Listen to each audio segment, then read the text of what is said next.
Je me suis fait quitter enceinte de 3 mois. Coucou les filles, j'espère que vous allez bien. Moi ça va très bien. Je voulais juste dire un truc vite fait. C'est pas un truc vraiment donner vos frères. Arrêtez de croire qu'il y aura toujours possibilité qu'une personne s'intéresse à nous. Comment mon ex-mari a organisé son insolvabilité pour ne pas payer de pension. Nouvelle vidéo, nouvelle réalité. Ce que tu vas voir ici, c'est du brut et du concret. Alors c'est parti. Je me suis fait quitter enceinte de 3 mois. Et il y a plein de red flags que, à l'époque, j'ai ignorés chez le père de ma fille. Je vais vous les donner. Le premier, c'est que tout était trop parfait. Genre, on s'est côtoyé plusieurs mois avant d'officialiser la relation. Et c'était du love bombing. Genre, il venait me chercher 3-4 fois par semaine. Il me ramenait chez moi. Il m'invitait dans des restos. Il m'emmenait en week-end. Il me ramenait des bouquets de fleurs toutes les semaines. Il me disait des choses, les classiques, j'ai jamais ressenti ça avant. C'est incroyable ce qui nous arrive, je me reconnais pas, blablabla, vous avez compris. Quand je lui ai annoncé la grossesse, il a été trop heureux. Ça faisait moins d'1 an qu'on était ensemble. C'était pas du tout au programme. On en avait parlé, on était d'accord sur le fait qu'on voulait pas être parents maintenant. Et moi-même, quand je l'ai appris, j'étais choquée avant d'être heureuse. Et genre lui, quand je lui ai annoncé, c'était littéralement la révélation de l'année dans sa tête. Genre, on aurait dit qu'il avait attendu ça toute sa vie et que je lui faisais le plus beau des cadeaux de sa life. Alors si on avait attendu un enfant, je veux dire si on avait pour projet d'avoir un enfant, je comprends la réaction, mais là c'était clairement disproportionné. C'était quelqu'un qui il communiquait pas, quand on avait des points de désaccord sur un sujet, il évitait totalement la communication. En fait, si ça n'allait pas dans son sens, il évitait totalement la communication. Et il ne supportait pas d'avoir raison. Il s'excusait pas quand, je sais pas, il avait un comportement, une parole déplacée. Il mettait ça sous le coup de la colère, sa fierté et le fait qu'il soit comme ça. Mais à aucun moment, il se remettait en question ou il essayait d'arranger les choses. Il avait un trop gros ego et trop envie de plaire. Et ça, je l'ai pas vu tout de suite parce que je me suis dit, c'est juste quelqu'un. Genre moi, je suis une personne, je prends soin de moi, mais tout ce que je fais, je le fais pour moi. En fait, que je plaise ou pas aux autres, j'en ai rien à faire. C'est pour moi que je le fais.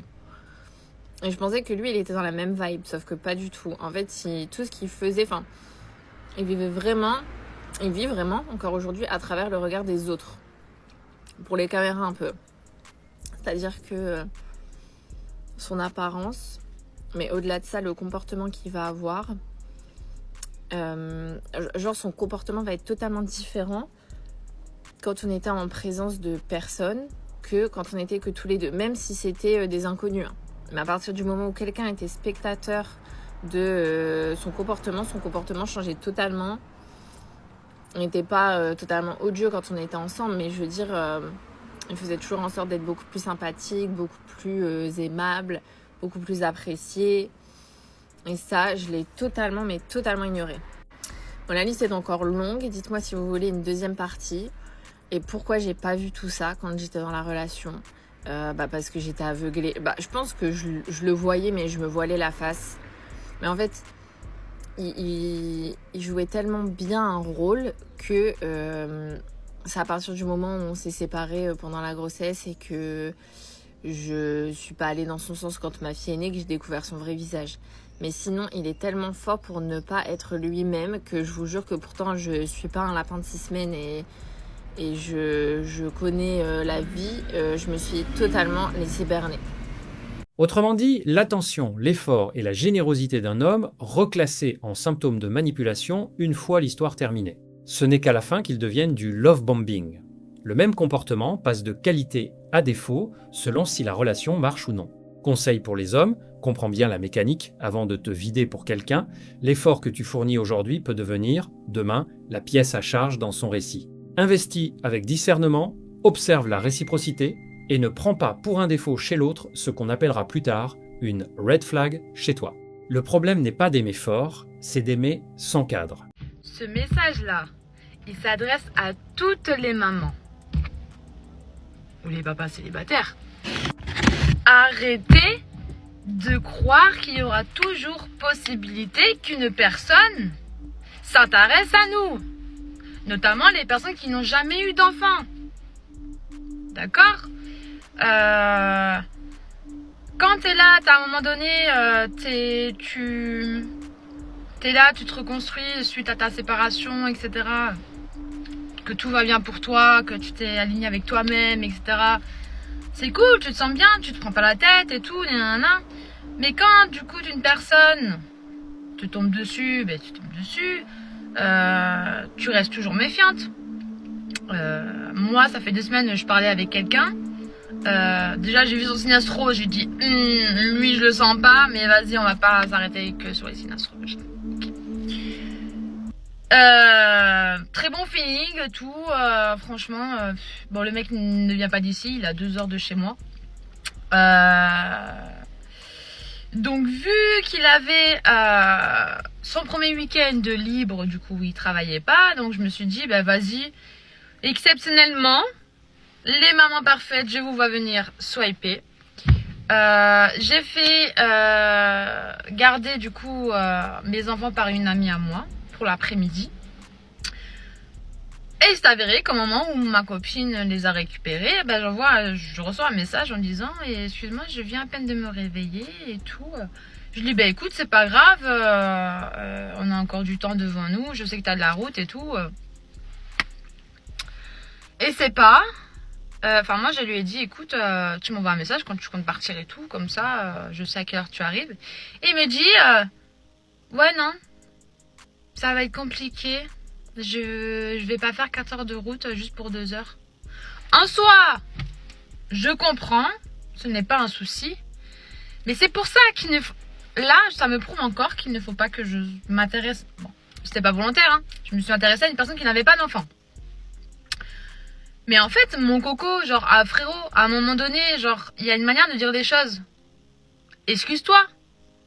Genre, t'es là, tu sais très bien qui t'as affaire. T'as affaire à une femme, et notamment une maman, qui a 2 enfants, qui les élève toute seule.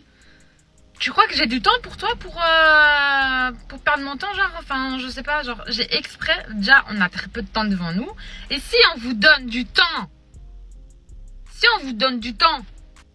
c'est qu'on estime que vous êtes quelqu'un qui en vaut un minimum la peine, le coup d'essayer.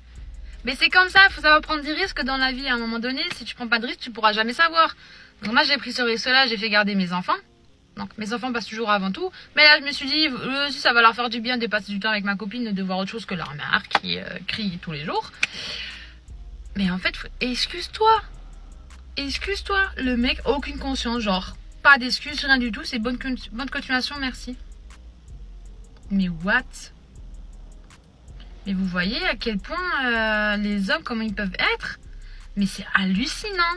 Je suis littéralement choquée. Genre moi, je m'en veux de ouf. Lui, je l'en veux pas. Je lui en veux juste le fait qu'en fait, ils prennent pas de conscience que nous, en fait, on n'a pas beaucoup de temps et en fait, j'ai fait exprès garder mes enfants pour le voir lui. Parce que bon, il fait quand même de la route et tout. Mais non. Ça me donne encore plus raison de rester toute seule. Donc moi à la base je recherche rien, je suis très bien toute seule, je n'ai besoin d'aucun homme, mais à un moment donné faut arrêter quoi. Je n'ai même pas les mots. Enchaîner les déceptions comme ça, genre c'est même plus pour moi, je me prends même plus la tête. Là je suis déçue de l'être humain, de l'homme qui en fait ne respecte même pas. Je sais pas vous, mais le manque de respect comme ça, je peux pas, genre. Tu m'as fait perdre 2 semaines. 2 semaines. Ça fait 1 an, presque 1 an que je suis toute seule. Ça fait 1 an que j'ai pu parler à une personne du lundi au dimanche, du matin au soir, pour au final qu'il me fasse ça. Mais moi, si ça avait été moi, si moi je n'avais pas eu d'enfant, etc., j'aurais fait de la route, même pour 2 heures. Si toi, tu m'intéresses réellement, et en plus de ça, t'as fait exprès garder tes enfants, je viens quand même. C'est la moindre des choses. Ou à la limite, écrire un message, tu préviens plus tôt. Eh ben non. Eh ben non. Mais c'est pas grave. Oh, nous, les mamans célibataires, je vous promets, je vous promets, je vous promets. Là, j'ai la haine parce qu'il y a un manque de respect, etc. Mais putain, mais en fait, faut qu'ils sachent, vous les hommes là, qui n'ont pas d'enfants, et encore, sachez que si vous devez faire partie de notre vie, entrer dans notre vie, c'est que vous êtes un bonus, vous êtes un plus. Il n'y a pas à nous faire perdre du temps comme ça, en fait. J'avais besoin de décompresser. Le plus drôle, c'est l'attente jamais exprimée. Elle fait garder ses enfants de son côté, sans le lui dire, puis lui reproche de ne pas avoir deviné l'enjeu et rouler en conséquence. Le manque de respect n'est pas dans ce qu'il a fait, c'est dans l'écart entre un scénario qu'elle avait monté seule et la réalité d'un type qui, lui, n'avait rien promis. Conseil pour les hommes, un refus rationnel n'est pas un manque de respect et tu n'es pas tenu de deviner un investissement dont personne ne t'a parlé. Dis non sans culpabiliser. Celui qui calcule sa route n'est pas un mufle.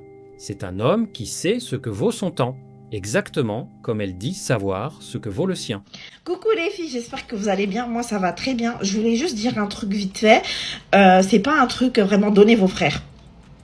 Oui, vous m'avez bien entendu, donner vos frères. Arrêtez de garder vos frères. On dirait, il y a des femmes, on dirait vous êtes amoureuses de votre frère. Mais arrêtez là, c'est à cause de vous, des sorcières comme vous là, on est encore célibataires ici, on n'est pas mariés. Ouais, c'est quoi ce délire? Donnez vos frères. De toute façon, vous allez jamais vous marier, vous pouvez pas vous marier avec vos frères, ok? Au bout d'un moment, vous aussi, vous allez vous marier, maintenant, laissez-les tranquilles, ok? À chaque fois que vos frères essayent de découvrir une femme, vous vous mettez là devant comme ça. Vos grosses têtes là. Franchement, il y en a marre là, je parle là, mais j'en ai marre d'être célibataire. Putain, j'ai envie de chialer, merde. Ouh. Je récupère la positivité de mon âme. Franchement, les filles, arrêtez. Et donnez vos frères. On en a marre d'être célibataire. Et les mères aussi. Les daronnes amoureuses encore de leurs fils, arrêtez ça. À cause de vous là. À cause de vous. Surtout les darons là qui sont amoureuses de leur fils, la plupart, leurs maris les ont quittés. Vous êtes là, vous pensez votre fils, c'est votre mari? Laissez ces enfants découvrir des femmes, ok? Des femmes. En tout cas, moi je suis célibataire, je suis là les filles. Donnez vos frères. Derrière la vanne sur le célibat, elle décrit un vrai mécanisme, les sœurs, et surtout les mères, qui s'interpose dès qu'un homme tente d'avoir sa propre vie. Le plus juste, c'est le passage sur les mères. Elle le dit elle-même, souvent ce sont celles que le mari a quittées, qui finissent par traiter leur fils comme un substitut de conjoint. Émotionnellement, le fils devient l'homme de la maison, pas au sens noble, au sens où il n'a plus le droit de partir. Conseil pour les hommes, prends la blague au sérieux.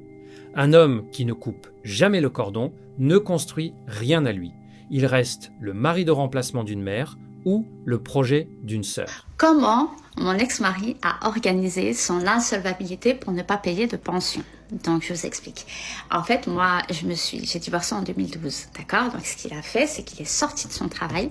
Il a été demander le RSA pour être insolvable. Donc, quand nous, on s'est retrouvés devant le juge des affaires familiales, qu'est-ce qu'il a fait? En fait, il a avancé le fait qu'il vivait des minima sociaux et que du coup, il ne pouvait pas payer de pension, tout simplement.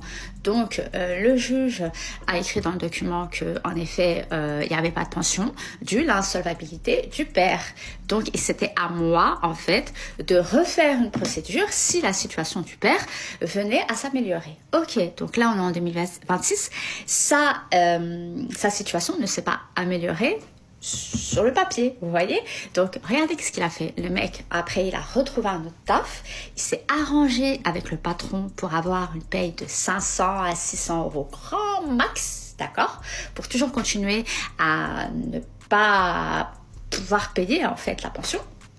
Et derrière, en fait, il avait des payes de 2000 à 2500 euros par mois. Je vous parle de l'insolvabilité volontaire depuis l'année dernière. C'est vrai que quand ils se mettent volontairement dans une situation de précarité, c'est pour éviter de payer la pension alimentaire, mais c'est bien plus profond que ça. Le projet, c'est que tu puisses rester dans une situation de précarité, que tu te retrouves en grosse difficulté financière. Comme ça lui laisse ce sentiment de garder un contrôle et un pouvoir sur toi. Parce qu'il sait très bien que quand il se déclare insolvable, forcément, tu devras tout gérer toute seule. Que derrière, tu peux te retrouver en situation d'endettement. Tu peux te retrouver très vite épuisé financièrement. Et c'est le but. Et oui, il faut te punir. Tu as osé le quitter. Tu vas pas t'en sortir si bien que ça. Non, il faut te punir. Et si tu es acculé avec les dépenses, tu es stressé, tu n'es pas en paix, tu n'es pas sereine. Comment tu vas te reconstruire ?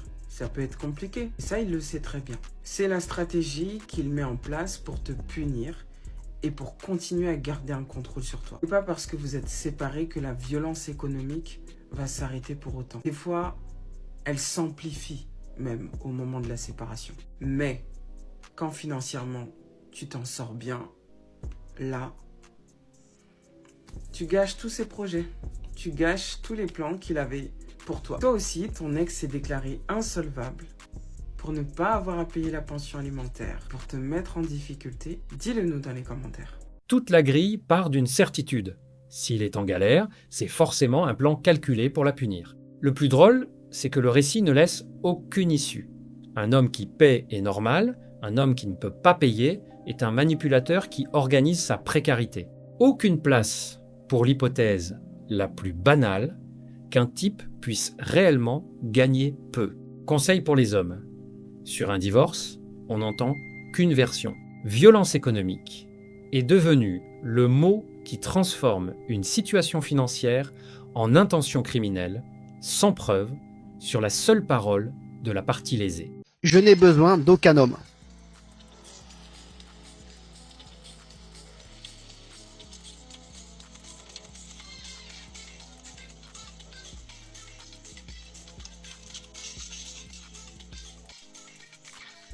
Ce que je veux dire, ça va peut-être déranger certaines personnes. Parce qu'aujourd'hui, on entend beaucoup de discours disant « je n'ai besoin de personne, je n'ai besoin d'aucun homme, je me débrouille toute seule ». Et à première vue, ça paraît fort, ça paraît indépendant, ça paraît même admirable. Mais fais attention à ça, parce que déjà, soyons honnêtes, il y a aussi énormément d'hommes qui ne savent même pas changer une roue. Donc le problème, ce n'est pas une question d'homme ou de femme. Le vrai sujet, il est ailleurs. Oui, être autonome, être indépendante, ne pas dépendre de quelqu'un, c'est sain, c'est même nécessaire. Mais il y a une différence énorme entre ne pas avoir besoin et ne pas vouloir. Et ça, peu de gens en parlent. Parce que l'indépendance saine, elle ne se construit pas dans le rejet, elle ne se construit pas dans la blessure, elle ne se construit pas dans le plus jamais. Une vraie indépendance, elle se construit dans l'équilibre, dans la capacité à être bien seul, mais aussi être capable de partager. Parce que l'amour sain, ce n'est pas quelque chose qui te retire, c'est quelque chose qui t'apporte. C'est quelque chose qui vient compléter ce que tu es déjà. Pas combler un vide, mais enrichir ce qui existe. Il n'y a rien de faible là-dedans. Bien au contraire, la vraie force, c'est d'être capable de t'ouvrir à quelqu'un sans te perdre. Sans perdre ta liberté, sans perdre ton autonomie, sans perdre qui tu es. Parce que oui, ne pas avoir besoin de quelqu'un, c'est bien. Mais ne vouloir personne dans sa vie, ce n'est plus la liberté. C'est souvent de la protection. Une protection qui vient d'une blessure, une peur de revivre quelque chose qui t'a fait mal. Et dans la majorité des cas, ce « je ne veux personne », ce « je n'ai besoin de personne », ce n'est pas de la liberté. C'est une peur déguisée, une peur de souffrir à nouveau, en tout cas pour moi. Et ça mérite de réfléchir. Et si tu es dans une phase où tu veux avancer, évoluer, attirer de meilleures choses dans ta vie, que ce soit en amour, mais aussi dans ta réussite, ta richesse ou ta prospérité, j'ai créé un PDF avec des affirmations puissantes qui ont déjà aidé pas mal de personnes à changer leur état d'esprit et à attirer plus d'abondance. Le lien est dans ma bio. Ah oui, le slogan préféré des femmes modernes « Je n'ai besoin de personne » posé sur fond de musique, ça sonne fort, libre, admirable. Sauf qu'il confond deux choses très différentes. Ne pas avoir besoin de quelqu'un et ne plus rien vouloir de personne. La première, c'est de l'autonomie. La seconde, c'est du bullshit. C'est parfois une cicatrice qui parle, repeinte en philosophie de vie. Conseil pour les hommes, méfie-toi des formules qui se félicitent d'avoir tout coupé. L'autonomie réelle, c'est pouvoir être bien seul et capable de partager, pas s'être barricadé en appelant ça de la lucidité. Moi, personnellement, je me suis mariée par amour. Je suis la preuve que, voilà, on se marie par amour. Je me suis mariée par amour, j'ai pas regardé son portefeuille. Je l'ai pris dans une colocation miteuse, voilà. J'ai cru en l'homme, j'ai cru en son talent, au jeune homme que j'ai vu devant moi. J'ai cru en la compatibilité émotionnelle. J'ai pas regardé le fait que, émotionnellement parlant, c'était un homme qui allait être incapable de se projeter, qui allait être incapable de préparer son avenir à l'avance, de prendre des risques. Les risques, je les ai pris pour lui. J'ai pris ces risques-là pour lui. Quand tout le monde me disait, tu te maries, tu sais pas, et peut-être qu'il veut juste, il s'accroche à toi parce qu'il veut venir au Canada, c'est ce que ma mère m'a dit. Elle avait raison. Moi, je disais que non, arrête là. Puis même si c'était le cas, c'est pas dramatique, je pense pas. Parce que je vois comment il est avec moi. Je vois qu'il est débrouillard déjà. Il travaille déjà dans une compagnie ici. Voilà, je vois le potentiel. J'ai vu le potentiel humain. Ça a donné quoi? Ça a donné quoi, putain? Ça a donné quoi? Ça a donné quoi? Ça a donné quoi? De dire que je vais grandir avec lui. Je vais grandir avec un homme qui a le même âge que moi. Parce que je suis en train de rêver, lui aussi il est en train de rêver, il a même pas encore 30 ans, moi non plus, on a encore le temps de rêver. On peut même encore aller à l'école, on a le temps de rêver. Ça a donné quoi? C'est à la base, tu veux faire des enfants, tu veux rencontrer un homme de ton âge, un bel homme, gentil, qui te fait bien l'amour à la base, qui est gentil, qui mange du caractère, donc la gentillesse, ça allait avec ça, qui est là pour toi, qui t'écoute, avec qui tu rigoles, qui partage les mêmes passions que toi. Oui, je dis pas on partageait les mêmes passions, mais il m'a montré avec le temps que ça suffit pas. Il m'a montré avec le temps que ça ne suffisait pas. Donc, quand on nous dit de choisir, on choisit quoi? On fait comment pour... En fait, ce qu'on doit faire, vous nous dites que nous sommes des bâtards. Arrêtez de nous aimer pour ce qu'on est. Arrêtez même de croire en nous. Vous nous rendez pessimistes. Parce que moi, mon exemple de mariage, c'était le mariage le plus... C'était beau. C'était une belle histoire d'amour que je voulais écrire, que j'étais en train d'écrire. C'est pour ça que quand j'ai annoncé que je me séparais, tout le monde était choqué. Personne ne croyait parce qu'ils se disaient, mais c'est pas possible. Il est dans l'art, je suis dans l'art. On partage les mêmes passions. À quel moment? Fait que pendant que moi, je me démerdais à faire des enfants, à sortir de la maternité, à rêver encore. Parce que moi, je suis comme ça. Moi, je veux rêver. Je suis une femme, j'ai jamais chômé. Je travaille. Je tiens à mes rêves. Je suis une débrouillarde. Parce que quand lui, il venait ici au Canada, putain, il y avait tout déjà. J'avais tout préparé. On avait un appartement, un petit lit coquin. On avait tout. J'avais tout préparé. À la base, c'est pas le luxe, mais il avait rien à payer. Tout était là, en fait. J'ai préparé sa venue. Donc, pendant que moi, je suis en train de faire des enfants, moi, je m'attends à ce que toi, en tant qu'homme, tu te démerdes, au fait. Et pendant que moi, je suis en train de réfléchir pour dire, OK, moi, je finis ma maternité, je trouve du travail, puis je pense à comment on fait pour que d'ici 2 ans, parce que là, on approche 35 ans bientôt, comment on fait pour que d'ici 2 ans, ils puissent gagner plus d'argent pendant que moi, j'ai un travail stable et que je puisse m'occuper des enfants parce que j'ai plus de cette force-là. Monsieur pense à ça que monsieur, il pensait à fumer du weed et à ça que il était pas concentré. Je devais faire quoi? Quand je découvre dans son téléphone, parce que moi, je fouille pas, je fais pas la police après un homme. Quand je découvre dans son téléphone que le monsieur, ça fait 1 an qu'il entretient une relation avec une escorte. De surcroît. Je fais quoi, moi? Je suis supposée faire quoi, en fait, avec ça? Je suis supposée rester là? Moi, c'est une question banale comme ça que je pose, en fait. Je suis supposée faire quoi? Il n'y a pas d'issue, au fait. Dans un panier de serpents, c'est dur de choisir un serpent qui n'est pas venimeux. C'est compliqué. On n'y arrive pas. Vous n'y arriverez pas. Et mon histoire, c'est l'histoire de beaucoup de femmes. Du moins, moi, au moins, tu sais, il n'y avait pas de violence physique ni psychologique parce que je tapais sur la table, il payait le loyer, il devait payer le loyer, je l'exigeais et il devait nous nourrir. Mais au-delà de ça, c'était pas quelqu'un de prévoyant. Il fallait que je pense pour 2. À un moment donné, je veux bien penser pour 2, mais je veux quand même que pendant que je pense pour 2, toi, tu veux faire le sacrifice qu'il faille. Et tu sois concentré sur nous. Tu te fous pas de ma gueule pendant ce temps-là. Voilà. Un homme, un cas, une trahison, et voilà aussitôt le saut vers les hommes, vers le serpent qu'on ne peut jamais choisir. En bref, une expérience douloureuse, transformée en loi universelle sur la moitié de l'humanité. Là où le récit devient bancal, c'est sur sa propre part. Tout le monde l'a prévenu sa mère, la première. Elle a écarté chaque avertissement, installé l'homme, tout préparé, décidé de croire au potentiel. Ce sont des choix d'adultes, assumés contre l'avis général. Mais dans le récit final, ils disparaissent. Il ne reste qu'un homme coupable et une femme pure victime d'un système. Conseil pour les hommes, méfie-toi des récits qui transforment un cas en règle et effacent toute décision personnelle. Une trahison reste une faute de celui qui l'a commise, ça, ce n'est pas négociable. Mais tous les hommes sont des serpents n'est pas une conclusion, C'est une généralisation qui dispense de regarder ses propres choix, juge les gens un par un dans les deux sens. Pour ceux qui veulent aller un peu plus loin et soutenir directement le projet, l'espace membre est disponible sous la vidéo. Merci à tous ceux qui contribueront. Si cette analyse t'a parlé, alors ne bouge pas. La vidéo qui s'affiche à l'écran en ce moment va sûrement te plaire. Clique dessus maintenant pour ne pas rater la suite. Reste lucide, on se retrouve de l'autre côté.